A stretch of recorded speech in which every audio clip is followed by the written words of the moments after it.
merci pour votre invitation. Merci à Meredith Santé de nous donner l'opportunité de faire ce webinaire qui va être consacré à la pathologie de l'épaule du joueur de tennis et à la pathologie du coude. On va aborder deux sujets sur ce soir. Concernant l'épaule, le conflit postéro-supérieur, et concernant le coude, le tennis elbow, deux pathologies qui sont relativement fréquentes chez les joueurs de tennis, particulièrement les joueurs de tennis de compétition. Alors, vous voyez, nous sommes réunis, nous sommes trois. En fait, il manque une personne du département de l'épaule et de la clinique du Parc, c'est le docteur Sophie Gros-Claude, qui est en déplacement à l'étranger, donc il ne pourra pas être avec nous ce soir. Donc, vont participer à ce webinaire. Donc, à ma gauche, complètement à ma gauche, le docteur Philippe Lacroix, qui est médecin du sport à la clinique du Parc, le docteur Christophe Lévigne, qui est chirurgien de l'épaule à la clinique du Parc, et puis moi, je suis docteur Garret, également chirurgien de l'épaule à la clinique. Donc, ce webinaire est un petit peu aussi l'opportunité pour nous de vous présenter un congrès qui va avoir lieu le samedi 27 mai à Paris, au Beffroi de Montrouge. C'est un congrès de l'épaule et du coude du sportif qui va réunir un congrès pluridisciplinaire qui va réunir des chirurgiens, des médecins du sport, des radiologues, tout ça autour de nos sociétés savantes, et y compris les kinésithérapeutes. Donc, tous les professionnels de santé sont invités à pouvoir s'inscrire à ce congrès. C'est une journée, juste avant le tournoi de Roland-Garros. Alors, on va débuter par le conflit postéro-supérieur. Et la première question va concerner le docteur Philippe Lacroix. Je vais te demander, Philippe, de nous rappeler brièvement l'historique, la physiopathologie et les signes cliniques du conflit postéro-supérieur à l'épaule. Tout le monde connaît le conflit sous-acromial, conflit postéro-supérieur. De quoi s'agit-il? Merci Jérôme. On va faire un petit rappel rapide de l'historique, parce que l'histoire a débuté plutôt outre-Atlantique, chez les pitchers américains, où on avait un problème de douleur d'épaule à l'armée du bras, et l'hypothèse diagnostique initiale était une souffrance et une pathologie liée à une instabilité ou une micro-instabilité antérieure. Et il proposait une chirurgie qui était un petit peu difficile, et cette pathologie donc de conflit postéro-supérieur a été travaillée par un Français qui s'appelle Gilles Walch, bien connu ici à Lyon tout particulièrement, et qui a mis en évidence que ce n'était pas une lésion d'instabilité comme on pouvait le penser, mais bien une souffrance à l'armée du bras entre la partie postéro-supérieure de la glène et la partie inférieure de la coiffe. Donc, c'est une lésion qui est connue et qui est relativement récente, puisqu'elle date de 1991. Plusieurs hypothèses ensuite ont été amenées à améliorer le diagnostic, et on a retrouvé en arthroscopie des lésions de la face profonde sans lésion de conflit antérieur dans le cadre d'une instabilité. Sur le plan physiopathologique, le joueur de tennis va progressivement déplacer son volant de rotation en allant chercher une hyperrotation externe, et puis en limitant progressivement la rotation interne. Tant que le volant de cette rotation est conservé, on peut considérer que ce n'est pas pathologique. Mais progressivement, à force de jouer, il va perdre de la rotation interne, et c'est ce qu'on appelle le GIRD, la Global Internal Rotation Deficit. Et si ce déficit en rotation interne isolée est supérieur à 20 degrés, eh ben on commence à rentrer dans la pathologie de ce conflit postéro-supérieur. Et on mesure en plus la totalité de l'amplitude articulaire qu'on appelle le Total Range of Motion Deficit. Et donc, comme on vient de le dire, une GIRD conservée, pas de pathologie, une GIRD supérieure à 20 degrés, à ce moment-là, on observe les pathologies progressivement de cette douleur à l'armée du bras. Il y a une adaptation potentielle possible chez le jeune joueur qui, au fur et à mesure de sa pratique, va augmenter sa rétroversion humérale. Et on a remarqué que les joueurs qui avaient une rétroversion constitutionnelle diminuaient le risque de pathologie.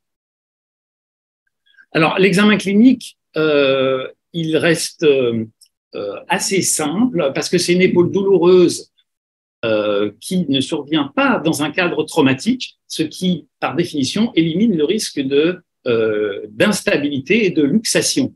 Donc, il est très important à l'interrogatoire de déterminer que c'est bien une épaule douloureuse, mais sans notion traumatique initiale, ce qui permet d'éliminer l'épaule instable, d'une part, et que c'est une douleur qui survient au service et ou au smatch, donc à l'armée du bras. Et donc là, il faudra savoir interroger le patient sur éventuellement la technique qu'il utilise, le matériel, le geste qu'il va pratiquer au cours de sa pratique sportive du tennis principalement. L'examen clinique reste classique. Il faut rechercher des éventuelles lésions des muscles stabilisateurs de l'omoplate avec dyskinésie scapulaire. L'examen clinique est primordial. Il va rechercher du côté atteint par rapport au côté sain une hyper-rotation externe et une limitation de la rotation interne par rapport au côté opposé. On peut faire cet examen soit allongé comme on a sur les vidéos, soit assis, et on peut mesurer de la même manière la rotation externe 2 ou la rotation interne 2. Et on va effectuer une mesure entre le bras dominant et le bras contralatéral, et une augmentation et cette perte de rotation interne signe potentiellement la pathologie dans le cadre de ce conflit postéro-supérieur. Sur le plan clinique, les tests spécifiques vont être la douleur recréée lors de l'abduction rotation externe maximale. Les tests du conflit sous-acromial sont souvent négatifs ou en tout cas peu discriminatifs. Les tests de la coiffe, notamment le test de Job ou en RE1, en cas de lésion de la coiffe associée, peuvent être positifs. On recherche bien sûr toujours les signes de laxité et éventuellement les signes d'instabilité, mais qui, par définition, sont a priori normaux. Enfin, c'est une pathologie qui va progressivement évoluer avec le temps et on s'est aperçu qu'il y a d'autres paramètres mécaniques qui rentrent en jeu, en particulier des raideurs lombaires, des troubles de la stabilité, des déficits de rotation. Et en fait, le joueur va aller chercher, pour augmenter sa puissance, à contourner ces problèmes à distance de son épaule. Et on voit là une petite pensée pour Roger, qui va, en pliant ses quadriceps, faire un transfert de charge. Et donc, une perte de verrouillage et de liberté des hanches va entraîner une compensation par l'épaule qui va rentrer dans le système pathologique. Alors, Christophe, on se retrouve donc avec un patient qui vient te voir en consultation. Il joue au tennis, il a mal quand il serre. Cliniquement, on a une raideur en rotation interne. On a trouvé qu'il avait des raideurs de chez chaîne abdominopelvienne. Il est un peu faible des quadriceps. On évoque un conflit postéro-supérieur. Qu'est-ce que tu proposes comme bilan? Alors, je vais donc, merci Philippe, je vais vous parler de l'imagerie. Bon, alors, l'imagerie peut être relativement pauvre. Alors, effectivement, on est devant une douleur à l'armée chez un sportif de niveau bon, voire excellent. C'est une pratique ancienne d'un sport d'armée, de raquette, de smash ou de lancer. Et on fait le classique phase 3 rotation. Et alors, il faut savoir rechercher sur le cliché en rotation interne des petites modifications sur la partie postéro-supérieure de la tête humérale, parce que c'est cette partie-là qui va aller s'impacter lors de l'armée du bras sur le bord postéro-supérieur de la glène.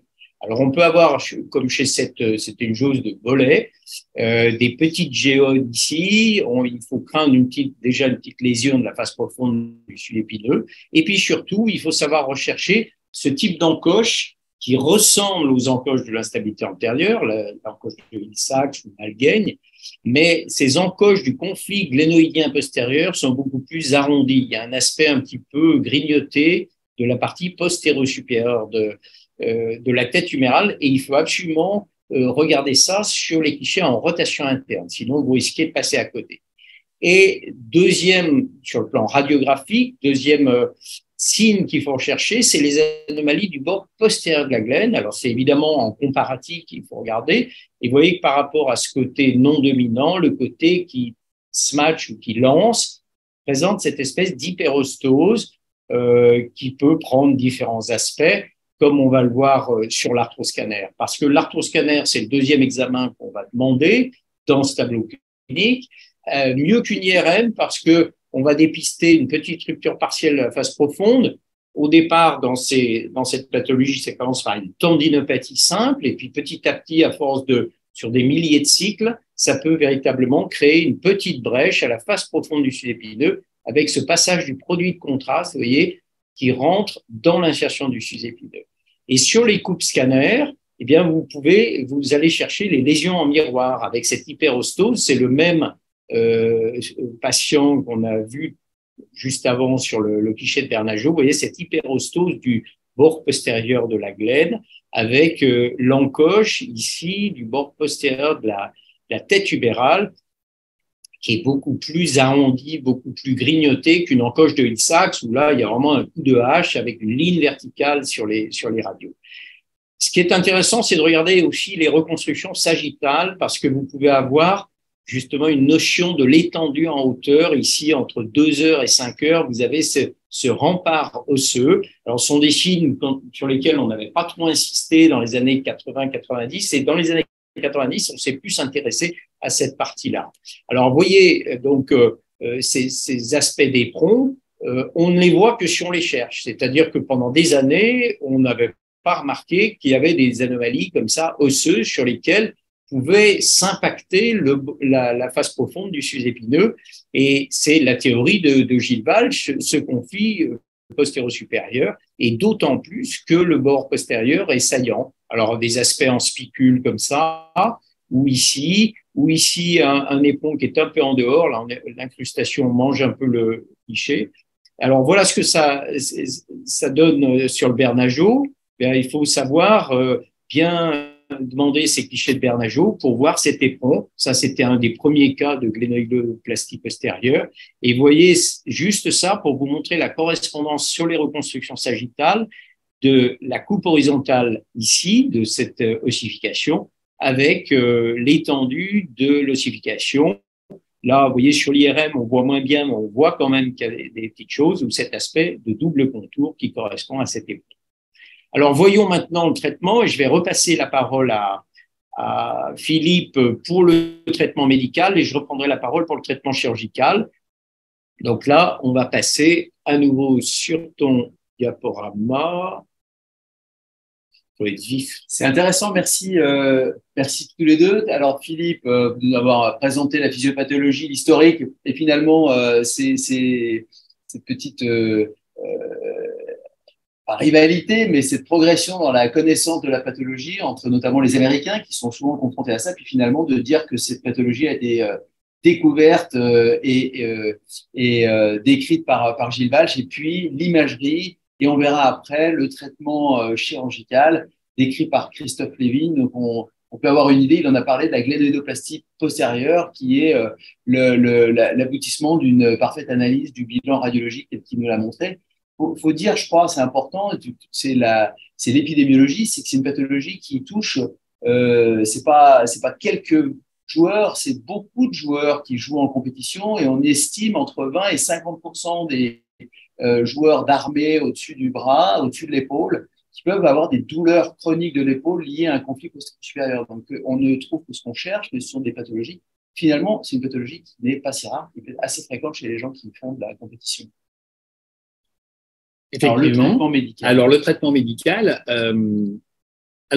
d'abord, il s'appuie sur la compréhension de la physiopathologie, et vous avez compris que médicalement parlant, il y a une raideur de l'épaule, et donc c'est indispensable de traiter cette raideur. Ainsi, on avait un joueur d'un assez bon niveau parce qu'il est 15-1 et qui s'est mis à avoir mal à l'épaule progressivement après un arrêt un petit peu prolongé.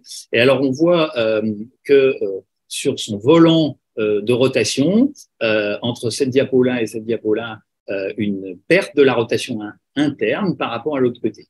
Et après une rééducation et une auto-rééducation très spécifique, eh ben, il a récupéré cette rotation interne sur au moins 3 ou 4 mois avec un travail assez intensif et régulier.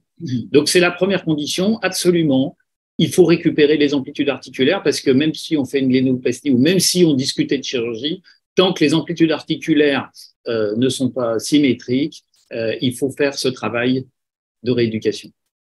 Et puis, de la même manière, on a parlé de la prise en charge des dyskinésies scapulaires. Donc, on passe d'un traitement purement local à un traitement dit régional, où on va aller stabiliser les chaînes musculaires entre les chaînes agonistes et antagonistes pour qu'il y ait un meilleur ratio sur les muscles freinateurs, les rotateurs externes.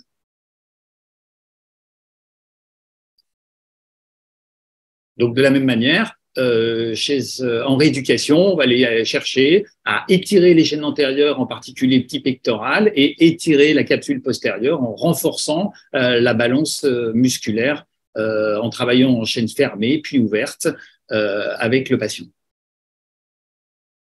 Enfin, comme on l'a vu tout à l'heure, ça passe aussi par un travail de renforcement des chaînes abdominopelviennes, du quadriceps, un assouplissement des colonnes lombaires. Donc, en fait, on reprend point par point la physiopathologie et il faut essayer de corriger ça dans son ensemble. Donc, c'est un patient qu'il faut prendre vraiment avec un peu de recul et bien analyser toutes les carences potentielles qu'il pourrait avoir ou qui auraient été amenées à s'agglutiner les unes avec les autres jusqu'à ce qu'ils finissent par souffrir de son épaule, qui sera un phénomène de compensation progressive.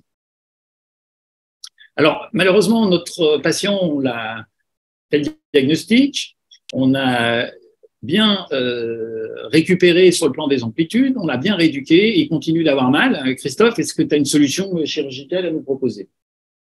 Alors, effectivement, on était souvent confrontés quand même. Attends, il faut que là, voilà. On était souvent confrontés à un échec du traitement médical parce qu'on a beau les étirer, essayer de changer le geste, tourner le tronc, changer le geste d'un sportif de haut niveau, ça va souvent avec une perte de performance et bien souvent, on était amené à proposer une arthroscopie avec un débridement simple. Et donc, ce traitement arthroscopique, on a essayé de le faire évoluer avec les années pour remettre un maximum de sportifs d'armée au même niveau. Alors, ce traitement arthroscopique, ça commence par une évaluation des lésions. Vous voyez ici la face profonde du fuseau épineux avec l'aspect normal bien lisse et la face et le bourrelet postérieur sur lequel ça va venir s'impacter lors du mouvement d'armée. Alors, vous voyez ce que ça donne alors, c'est pas un tennisman, c'est un handballeur, mais vous voyez que par rapport à cette surface lisse, il a une grosse structure de la face profonde ici, juste en arrière du biceps. L'encoche qu'on voyait à la radio, ça correspond à ça. Vous voyez cet aspect mité et vous voyez en regard le bourrelet postéro-supérieur extrêmement remanié, dilacéré, qui joue plus son rôle par rapport au bourrelet habituel.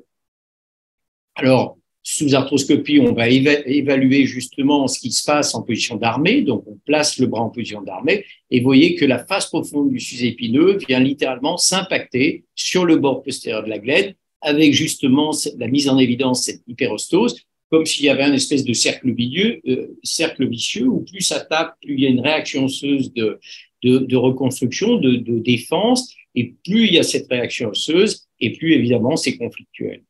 Donc, face à ça, à une certaine époque, avant qu'on identifie ces modifications osseuses, on faisait un débridement, c'est-à-dire un shaving, c'est-à-dire qu'on nettoie des deux côtés, aussi bien la face profonde que sur le bourrelet. On nettoie avec des instruments rotatifs ou avec l'électrode. Mais vous voyez, dans la série qu'on avait fait avec Gilles Valche, qui avait été rapportée par Nicolas Riant en 2002, ça fait il y a 20 ans, seulement 40% des sportifs étaient satisfaits et seulement 16% avaient repris au même niveau. Les Américains avec Andrews avaient publié au départ chez des pitchers des meilleurs résultats mais même d'autres Américains ensuite avaient bien reconnu que ça marchait pas bien. Et donc, la fréquence de cet éperon postérieur nous a fait proposer cette idée de glénoïdoplastie postérieure, c'est-à-dire que en plus du shaving, du débridement, on se proposait de raboter chaque fois qu'il y avait un éperon derrière. Donc, l'intervention se fait dans la même position demi-assise.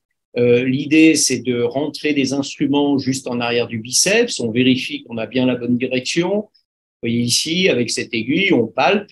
On s'en sert de palpateur. Bon, on a rendu un petit peu la voix.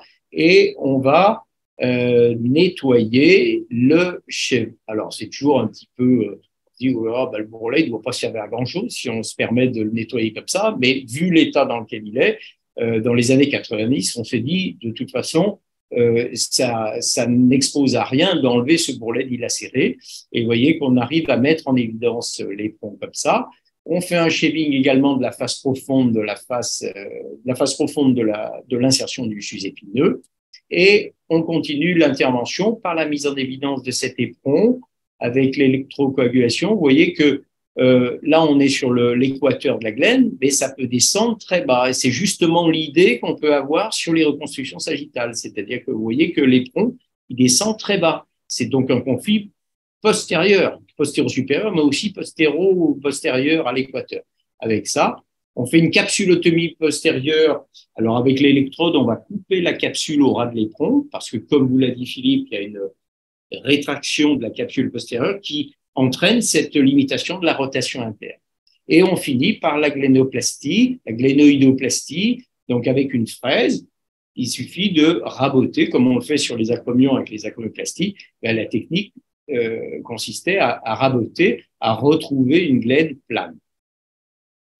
Alors, une idée des suites post-op et des résultats, en fait, c'est pas plus compliqué ni plus difficile dans les suites. C'est une écharpe 3 jours, vie quotidienne à 3 semaines. Vous voyez ce handballeur dont je vous ai montré les vidéos, à 15 jours, il lève les bras comme ça. Et ça, c'est un autre sportif qui s'était amusé à montrer des pompes. On était juste à 30 jours. Donc, vous voyez que c'est peu invasif.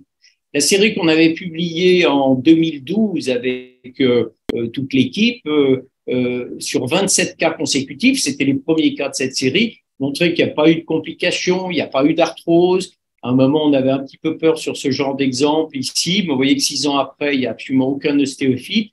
Et puis, on se méfiait d'une éventuelle instabilité postérieure, parce que d'enlever un petit peu ce bourrelet postérieur, on pouvait s'interroger là-dessus, et c'est pour ça qu'on a parlé de cette technique plusieurs années après l'avoir commencé. On avait eu une petite crainte chez ce garçon à 1 an qui était un peu subluxé derrière. Vous voyez qu'à 7 ans, parfaitement centré, il n'y a jamais eu de problème de cette nature. Sur le plan sportif, même niveau sportif, c'est 70% contre 12% dans la série de Nicolas Riant. Des premiers cas, des 70 premiers cas que quand Gilles avait décrit cette pathologie, les premiers, on leur faisait qu'un débridement. À partir du moment où on a fait cette glénoïdoplastie, la reprise du sport au même niveau a été vraiment nettement améliorée. Vous voyez que 6 sur 26 ont repris à un niveau inférieur ou un autre sport, et seulement 2 ont été déçus. Un lanceur de javelot s'est mis au handball, ce qui est quand même pas si mal, et un deuxième handballeur, avait diminué un peu de niveau. Dans les 2 cas, c'était des conflits qui évoluaient depuis très longtemps. Vous voyez cette image anfractueuse de la partie postérieure supérieure du trochité à cette grosse rupture partielle de la face profonde. Donc, voilà, donc c'est vraiment une pathologie à évoquer face à une douleur à l'armée que dans un contexte sportif de bon niveau ou d'excellent niveau. L'imagerie est pauvre, mais attention au cliché de face en rotation interne, du profil de Bernajo et l'arthroscanner. Toujours commencer par un traitement médical, et il y a beaucoup de sportifs qui finalement vont échapper à un traitement arthroscopique. Et le traitement arthroscopique qui associe les deux comporte des chutes simples et permet la reprise à peu près dans 70% des cas. 2 questions, une question chacun. Première question, Philippe, tu nous as parlé du traitement médical, c'est la base probablement bien sûr de la prise en charge du conflit pour la grande majorité des sportifs qui ont des douleurs. Est-ce qu'il y a une prévention particulière à faire, notamment chez les plus jeunes, les enfants qui pratiquent le sport en compétition et en particulier le tennis? Je rappelle que tu es quand même médecin de la Fédération française de tennis, donc tu es amené à suivre beaucoup de jeunes et de sportifs de haut niveau dans ce monde. Alors tout à fait. En fait, on a mis le focus un petit peu justement sur ce travail de prévention, sur les troubles de rotation. Et c'est vrai que c'est quelque chose qu'on cherche pas forcément, en particulier chez les jeunes. Et en fait, on s'est aperçu qu'en les examinant bien correctement, et la RI2 et la RI2 n'est pas très souvent recherchée. Et en fait, on s'est aperçu qu'il y a déjà des jeunes qui ont déjà des troubles de rotation. Et donc, on a mis en place un processus de rééducation avec les entraîneurs, les préparateurs sportifs pour qu'ils travaillent leurs assouplissements et spécifiquement en rotation, de la même manière qu'il y a la pronation qu'on retrouve aussi chez le jeune. Donc oui, c'est une question tout à fait pertinente et pour laquelle on essaye d'emblée de prévenir pour garder la symétrie, en tout cas, de l'épaule dominante par rapport à l'épaule. Ce qu'on peut dire aussi, c'est qu'il y a une véritable adaptation de l'épaule à la pratique du sport et du sport en compétition depuis chez les jeunes, chez les enfants. Particulièrement, la rétrotorsion humérale va être différente du côté dominant versus côté non dominant, ce qui va augmenter la rotation externe. Cette adaptation, elle est bénéfique à la performance et elle devient pathologique quand il y a une perte du volant, tu l'as très bien dit. Donc, c'est dès qu'on a une perte du volant, donc on peut avoir un volant qui se décale en rotation externe. Ça, c'est pas grave. Ça, c'est pas grave. Voilà. Par contre, dès que ça s'enraidit, ça commence à devenir potentiellement pathologique. Le volume, dès qu'on fait comme ça va. Dès que le volume de rotation perd en rotation interne, en fait, il faut prévenir cette rétraction et prévenir cette perte du volant en rotation interne. Alors moi, j'ai une question pour Christophe. Donc, le conflit postéro-supérieur, c'est un conflit avec une kissing lésion entre le bord postérieur de la glène et la face postérieure de la coiffe.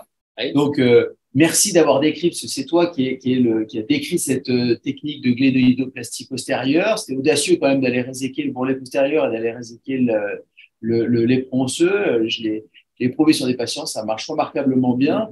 Alors, qu'en est-il sur le versant tendineux, sur la coiffe des rotateurs? Est-ce qu'il faut réparer la coiffe? Est-ce qu'il faut débrider la coiffe? Est-ce que c'est un facteur pronostic important? Qu'est-ce que tu fais sur le versant huméral? À un bon niveau, la réparation de la coiffe n'a pas montré de bons résultats sur les reprises de la même performance. Et en revanche, de faire une glénoïdoplastie avec un débridement simple a permis à pas mal de sportifs de reprendre un bon niveau. Donc souvent, la discussion, c'est de dire, dans un premier temps, on va déjà faire ça pour vous permettre de continuer le sport. Et si plus tard, il faut réparer la coiffe, ça sera une autre histoire. Moi, c'est ma position. Ça a été confirmé par le symposium de la Softcode quand on avait fait ensemble la CEFA, où les réparations de la coiffe n'avaient pas permis de reprendre la même performance. Donc moi, actuellement, j'ai cette attitude-là, c'est de ne pas tout mélanger. C'est-à-dire que là, c'est de faire un nettoyage pour des suites simples et une reprise du sport dans les 3 à 4 mois progressifs et de la performance à 6 mois. Si tu répares la coiffe, c'est déjà une autre histoire. On va passer à l'épicondylite ou tennis elbow. Donc, dites-moi, Stéphanie, est-ce que là, on voit la communication de Philippe sur l'épicondylite? Parfait. Parfait. Alors, je te redonne la parole pour l'étiologie et les signes cliniques de l'épicondylite. Alors, on va faire un petit rapide rappel historique parce que initialement, un peu comme vous avez déjà vu que certaines images, un peu comme Suzanne Langlaine, le revers se faisait principalement à une main et la pathologie de l'épicondylite, c'est une pathologie du revers, avec des raquettes qui étaient un petit peu lourdes, un manche large, des raquettes qui vibraient en boyau. Et c'est pas si fréquent que cela qu'une pathologie médicale prenne le nom d'une pathologie sportive, puisque c'est le tennis elbow. C'était une pathologie qu'on retrouvait principalement chez les tennisman et lors de leur revers. Et puis, à l'avènement de l'ère open, quand Borg, vers les années 70, a commencé à jouer, il est arrivé avec son revers à 2 mains. Et là, ça a quand même très nettement fait diminuer les risques d'épicondylite. Et puis, progressivement, la majorité, pour pas dire la quasi-exclusivité, même si on a quelques joueurs qui continuent à jouer à une main, la majorité jouent maintenant et font leur revers à 2 mains, ce qui limite quand même terriblement les risques d'épicondylite. Et bien sûr, l'évolution technique a permis très clairement une amélioration aussi de toute la composante mécanique, de vibration, du poids, qui joue un rôle, comme Jérôme nous le montrera tout à l'heure. Et d'ailleurs, Jérôme, c'est à toi de nous parler de l'épidémiologie. De physiopathologie. Et de la physiopathologie, justement, de cette…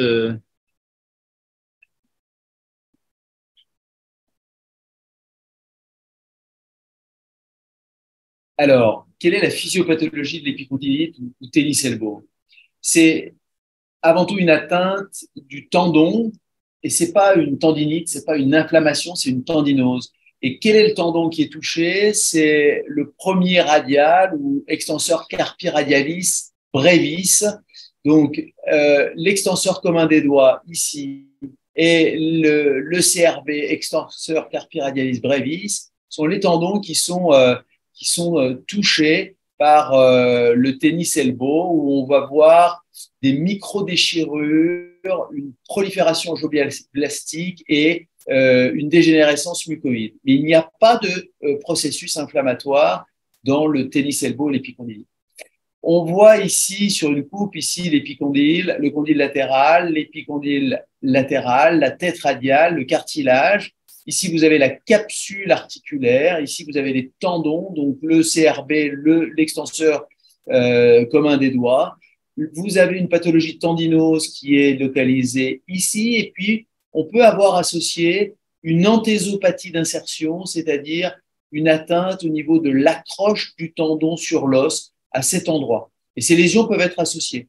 C'est vraiment des publications de Niersch en 92 et en 99 dans le JBJS qui parlent de cette physiopathologie du tennis elbow. Alors, les facteurs favorisants, c'est bien sûr des facteurs de la pratique du sport, du tennis en l'occurrence, c'est ce qui nous intéresse, avec du matériel ou un geste inadapté. Donc ça, c'est toi qui es le spécialiste de ça. Il y a les macro-traumatismes répétés. Et puis, c'est cette inadéquation entre, on va dire, la tension musculo-tendineuse qui est trop importante, probablement un volume musculaire trop important pour un muscle qui n'est pas suffisamment long, qui est à l'origine de ces micro-traumatismes, de ces micro-fissures qui vont s'aggraver.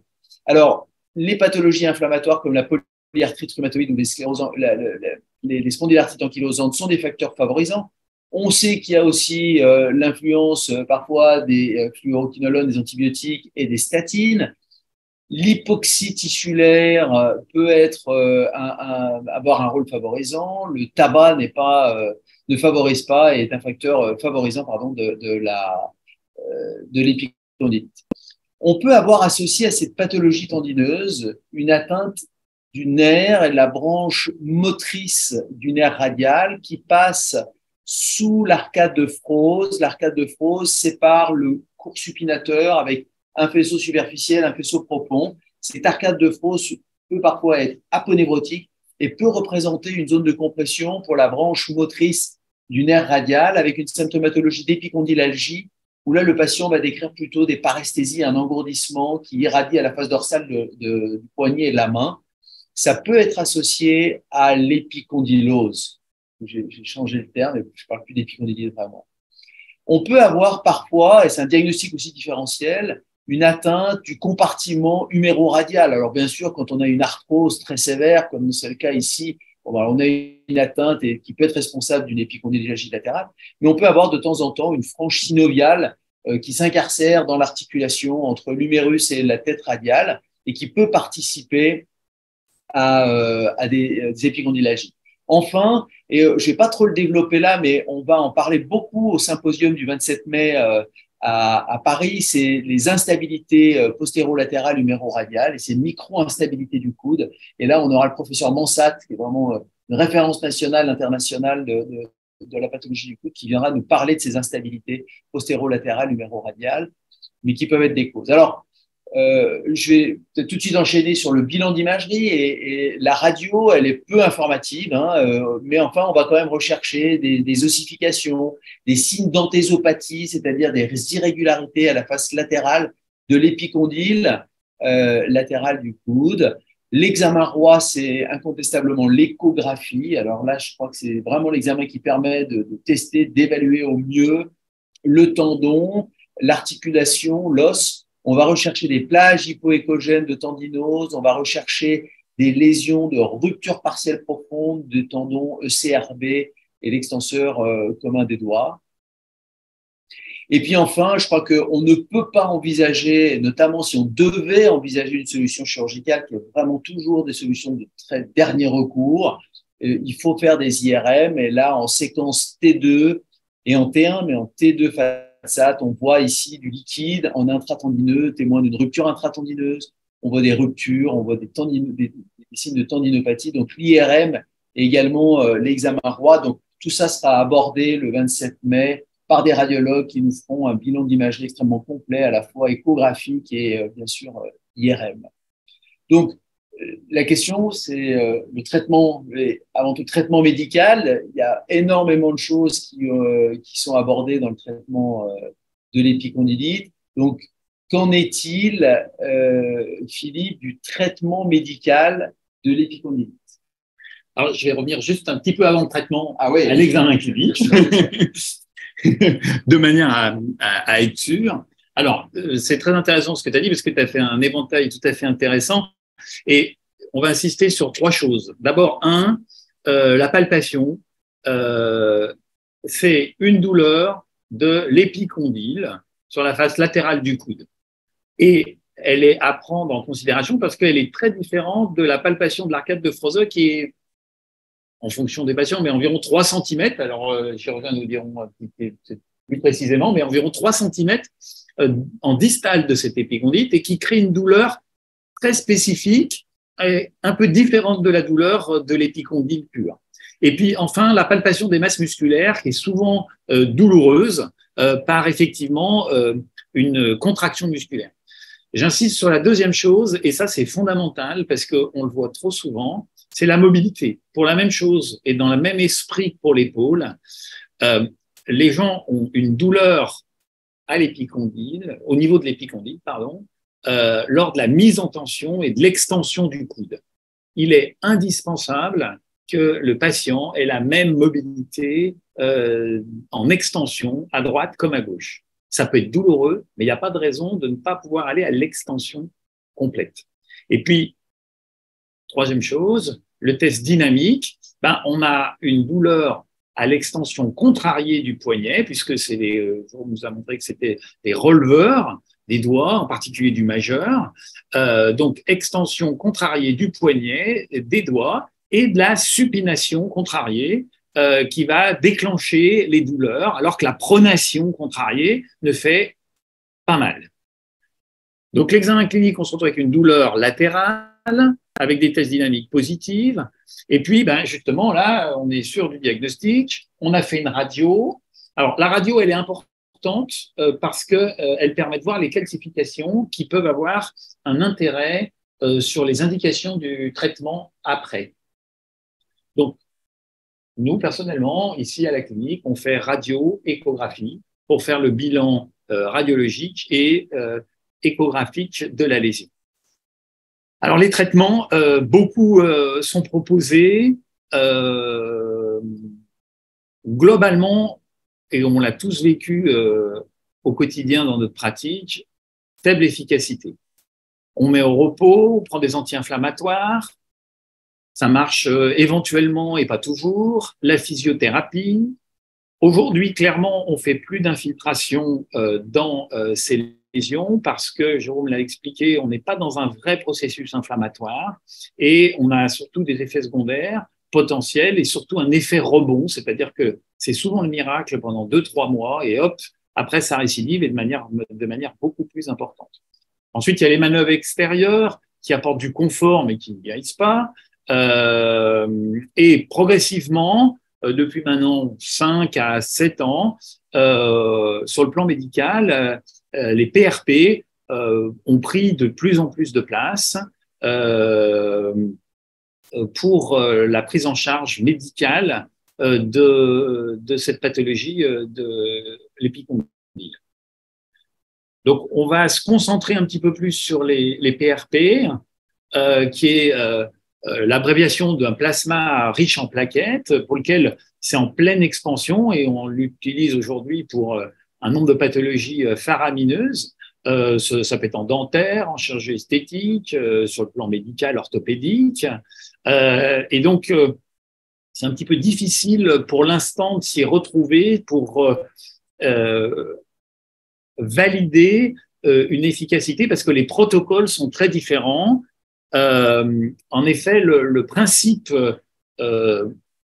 médical, physiopathologique de l'épicondylite, c'est de faire un concentré plaquettaire qui va faire une sorte d'agrégation et qu'on va injecter à l'intérieur du tendon, permettant une libération des facteurs de croissance qui vont permettre une stimulation des cellules souches et une sécrétion et une cicatrisation de la fibrine qui va permettre la cicatrisation à moyen terme du tendon.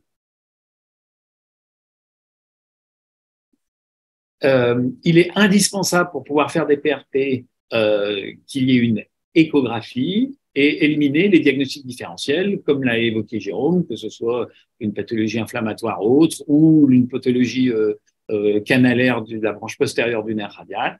Et les calcifications sont une contre-indication au PRP, ça marche moins bien. L'inconvénient des PRP, pour les raisons que je viens d'évoquer, c'est que pour l'instant, c'est une procédure hors nomenclature, c'est-à-dire qu'on n'a pas réussi à définir quelles devaient être les réelles indications, et pour l'instant, c'est hors nomenclature. Et puis, c'est une procédure qui est relativement douloureuse, et la contrainte, c'est qu'il ne faut pas utiliser d'anti-inflammatoires, en gros, 15 jours avant et 15 jours après, pour éviter la diminution de l'effet recherché. Sur le plan pratique, c'est une prise de sang tout à fait normale dans un tube préprogrammé dans lequel il y a un gel spécifique avec la prise de sang du sang du patient. Grâce à une centrifugation et à ce gel, où on met l'équivalent de manière à centrifuger, on fait tourner, suivant les protocoles, 1 ou 2 fois, on va sélectionner le plasma et les plaquettes sous la forme de ce liquide jaune citrin et on ne récupère que ce liquide. L'objectif étant de concentrer les plaquettes qui vont être s'agréger et l'objectif étant d'enlever tous les leucocytes, tous les granulocytes et pas des massies. Il faut arriver à faire à travers ce gel un prélèvement le plus sain possible, où il y a le plus de plaquettes possible. Et ça, c'est un peu la guerre des labos qui vendent leur kit de manière à dire c'est nous qui avons le plus de plaquettes par rapport aux concurrents. On récupère une dose de PRP qui est variable entre 2 et 6 millilitres et on le réinjecte sous échographie à l'intérieur. Alors, l'intérêt de l'échographie, c'est qu'évidemment, on peut visualiser ce qu'on fait, mais c'est surtout l'intérêt du diagnostic initial où on s'est aperçu qu'il y avait donc éventuellement une fissure intratendineuse. Et là, on va aller injecter à l'intérieur de la fente ou de la lésion, sous repérage échographique, une certaine quantité de plasma et de plaquettes. Et c'est ça qui est douloureux parce que ça fait une distension tendineuse sur très peu de temps. Alors, j'anticipe la question de pourquoi on ne met pas d'anesthésique. Eh bien, pour 2 raisons. Un, ça diluerait le nombre de plaquettes et donc on aurait une baisse de notre effet. Et 2, les anesthésiques baissent l'effet des plaquettes et diminuent la sécrétion des facteurs de croissance. La procédure, une fois réalisée, nécessite un petit peu de repos, mais pas d'immobilisation. Il faut absolument que le patient récupère sa mobilisation. Il peut y avoir une petite réaction douloureuse inflammatoire et qui est tout à fait bien contenue pendant les 24 à 48 heures. C'est l'injection qui est douloureuse. Après, ça dure 10-15 minutes et après, ça peut durer 24 heures, mais la douleur est nettement moins importante. Et puis après, ça nécessitera plus ou moins un arrêt de travail en fonction de la profession du patient. On est d'accord que c'est pour favoriser un processus de cicatrisation. Et donc, on ne peut pas attendre une cicatrisation rapide.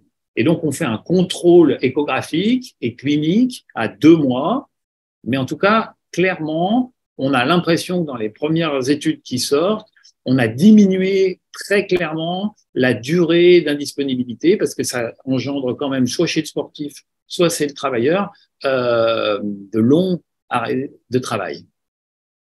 Alors, les échecs potentiels des PRP, c'est si on n'a pas fait de diagnostic initial correct, calcification, les lésions ouvertes sur l'espace articulaire, le produit s'en va, les pathologies qui sont intriquées, donc bien rechercher éventuellement les souffrances dans l'arcade de Froese de la branche postérieure du nerf radial, et puis ça peut créer quelques douleurs, un petit hématome, mais c'est rare. Il y a très peu de risques septiques. Si le patient ne joue pas le jeu de la mobilisation de son coude et qu'il reste raide. Donc, c'est important d'avoir l'adhésion du patient, de le suivre, de lui expliquer que ça va mettre un petit peu de temps à s'améliorer. Mais globalement, plus le temps avance, plus on fait et on propose ces PRP rapidement. Et à titre personnel, sur une série de 80 patients, à 2 mois, les patients estiment leur amélioration entre 30 et 80% d'amélioration clinique. Et j'ai eu un échec, d'un patient qui était assez compliqué, mais globalement, ça nous laisse quand même des belles perspectives pour traiter ces épicondylites qui sont une pathologie qui finit par guérir, mais qui met beaucoup de temps. Alors, on va passer au traitement chirurgical et Jérôme va reprendre la parole. Il nous reste pas énormément de temps ici. Allez, c'est parti. Alors, quand opérer? Je crois que, et comme le dit le rapport de l'HAS de 2006, la chirurgie n'intervient qu'en échec du traitement médical. Donc, on opère peu les épicondylites. On opère peu les épicondylites. On a vu qu'il y avait une démarche diagnostique très importante. J'attends beaucoup du congrès à venir pour mieux comprendre la micro-instabilité du coude. Je pense qu'il y a aussi tout un domaine, peut-être que on ignore encore un peu, sur ces micro-instabilités qui ont des possibilités thérapeutiques différentes et chirurgicales différentes. Donc là, moi, je vais vraiment vous parler du traitement chirurgical de l'épicondylite proprement dite, de l'épicondylose proprement dite, la maladie du tendon, voire de l'anthésopathie. Donc, en ce qui me concerne, je les opère jamais avant un délai de 1 an d'évolution. Le traitement médical, je crois que tu l'as bien dit, c'est les injections de PRP ont transformé quand même la prise en charge de ces pathologies. Et là encore, ça sera très abordé de façon multidisciplinaire à la journée du 27 mai avec des grands spécialistes. Je pense à Eric Noël qui va nous faire un état des lieux très précis des PRP et il va nous montrer qu'il y a PRP et PRP, il y en a plusieurs. On va rentrer dans le détail, ça va être très intéressant. On ne peut pas prendre en charge un patient sur le plan chirurgical d'une épicondylite tant qu'on n'a pas parfaitement bordé tous les facteurs intrinsèques, mais particulièrement extrinsèques. Et je pense avant tout à tous ces patients qui sont en maladie professionnelle, qui sont des causes qui favorisent cette pathologie, aux mêmes causes, les mêmes effets. Si les patients n'ont pas bordé leur activité professionnelle, je crois qu'il est illusoire d'envisager un succès thérapeutique avec une solution chirurgicale. Donc, c'est très important de mettre tous les praticiens dans la boucle et notamment le médecin du travail pour qu'il puisse y avoir une prise en charge thérapeutique, enfin, une adaptation professionnelle à l'épicondylite proprement dite. Alors, le traitement chirurgical de la tendinose, il va falloir exciser ce qui est pathologique et conserver le bon. Donc, me disait un de mes maîtres, quand j'étais jeune interne, qu'est-ce que le docteur qui m'avait fait? Je vous ai enlevé le mauvais, je vous ai laissé le bon. Là, ça va être pareil, il va falloir enlever le mauvais et laisser le bon. Et puis, il va falloir libérer le tendon. On a vu que c'était un problème de tension, libérer les nerfs si jamais on a des compressions nerveuses associées. Alors, je vais vous présenter la technique que j'utilise. Il y en a toutes sortes. Moi, c'est la technique que je réalise. C'est une technique en VY qui n'est pas vraiment mini-invasive. Les patients ont décidé de se faire opérer. Je vais les opérer. Elles ont été, cette technique a été décrite par Jackie Lolland et Christophe Ledu, des chirurgiens de Tours, avec un abord latéral. On va repérer le tendon et le muscle, premier, deuxième radial, ECRB, ECRL. On peut aller libérer le nerf, la branche profonde du nerf radial en coupant l'aponévrose superficielle de l'arcade de Froese. Et puis, on va aller surtout désinsérer le tendon et on va exciser le tissu pathologique tendineux. Alors là, on voit macroscopiquement les dégâts que peuvent faire des injections intratendineuses de corticoïdes, où on voit un tendon qui a un aspect de verre dépoli qui est franchement pathologique. Il faut l'exciser, parfois c'est impressionnant, on a l'impression qu'on enlève une grosse partie de ce tendon. Et puis on va faire une suture en Y, donc on va faire un allongement en VY bien connu des chirurgiens plasticiens. Voilà la technique chirurgicale. C'est des suites opératoires qui sont toujours longues. Les patients mettent au moins 6 mois à récupérer, mais c'est une chirurgie qui marche malgré tout quand les indications sont bien posées et quand on ne fait pas d'erreurs thérapeutiques et quand on a bien adapté l'activité professionnelle des patients dans le cadre de maladies professionnelles. On peut faire aussi le traitement sous arthroscopie. La position du patient est tout à fait différente. On est en décubitus latéral. On va infiltrer l'articulation, on va rentrer nos scopes, on va explorer l'articulation et on va faire un débridement de la capsule et des tendons en restant bien en avant de la tête radiale. Vous voyez ici, la tête radiale est là, le condyle latéral ici. On voit ici le tendon et la capsule au niveau de l'ECRB. On va sectionner la capsule, donc on fait un release. On va débrider et aviver le tendon de l'ECRB par voie intra-articulaire.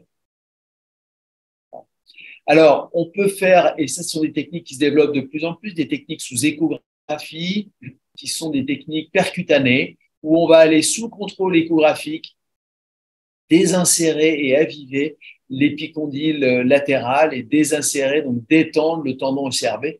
J'ai aussi vu plus récemment des techniques d'aponevrotomie où au niveau de l'avant-bras, sous échographie, on va faire des aponevrotomies transversales à face superficielle de périmysium en quelque sorte, de l'ECRB et de l'ECB. Donc, vous voyez qu'il y a de différentes techniques chirurgicales, c'est pas forcément bon signe, hein, mais bon, malgré tout, ces techniques chirurgicales n'ont pas toujours bonne presse. En fait, on avait fait pour la SOT test en 2014 une étude multicentrique et on avait noté que le traitement chirurgical donnait quand même de bons résultats. Donc il faut, c'est pas un échec assuré, bien au contraire, ça peut être un succès, mais il faut savoir poser les indications et les bonnes indications, c'est vraiment l'échec du traitement médical, bien mené, bien conduit, et je pense particulièrement au PRP. Il faudra savoir repérer une atteinte du nerf radial associé. Il faudra surtout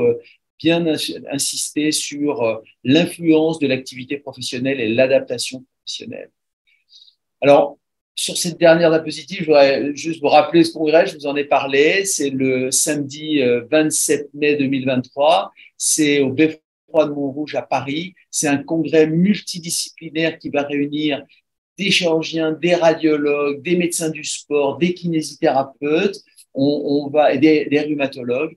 Il va y avoir bien sûr 3 sujets principaux qui vont être abordés: le conflit postéro-supérieur, on en a parlé, l'épicondylite, mais aussi la coiffe du joueur de tennis. Et puis des sujets très intéressants sur, par exemple, le syndrome du lacertus fibrosus, une cause assez fréquente de douleur à l'avant-bras, avec des possibilités de diagnostic, le scratch collapse test, donc tout ça va être abordé. On va avoir la micro-instabilité du coude qui va être abordée, je vous en ai parlé. On va avoir, on a travaillé beaucoup avec les médecins de la Fédération française de tennis et particulièrement Bernard Montalvan, qui va nous rapporter 10 ans d'expérience de joueur de tennis de haut niveau à Roland-Garros. Bref, je vous invite à consulter le programme sur le site Congrès National Épaules du sportif et à nous retrouver à cette magnifique journée.